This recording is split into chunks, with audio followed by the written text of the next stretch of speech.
Sa tagal ko sa Makati, ngayon ko lang pinuntahan tong Cash and Carry. Wala, na-curious lang ako. Parang, isa siya sa mga naunang malls dito.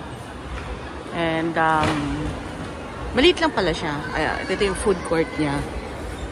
Ayan, so, pareho rin lang naman yung mga food na meron sa loob.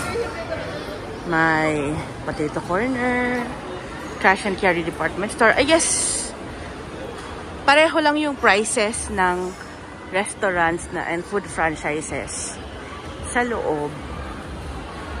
Mas marami lang sigurong selections. So, I don't know if ano pa yung meron sa taas. I mean, we'll find out if...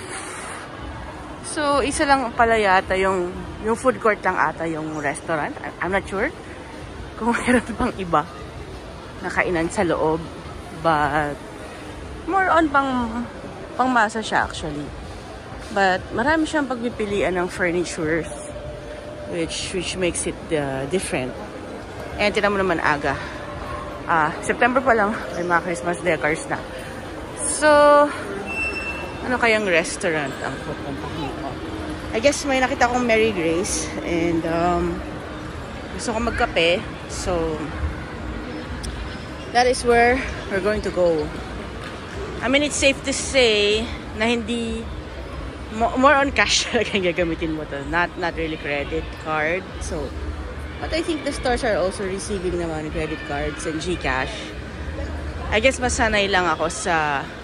That's interesting. Ano to?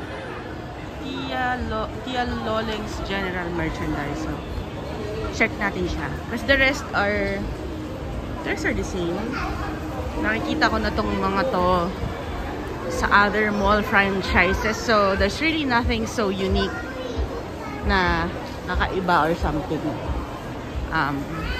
So, I don't know. Siguro magtitingin ako ng mga magazines dyan mamaya. Baka may mura. And then, may bench. Dito tayo sa kabila. Kasi baka may makita tayong mura na.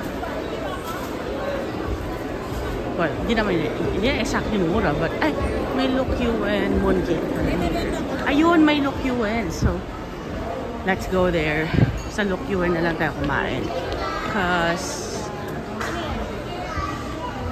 so nandito pala yung side ng food. So, akala ko sa kabila na yun lang yung pagpipilian ko. So, I actually like Look Yuen. Grocery na pala to. Then there's a yellow cab, Look Yuen.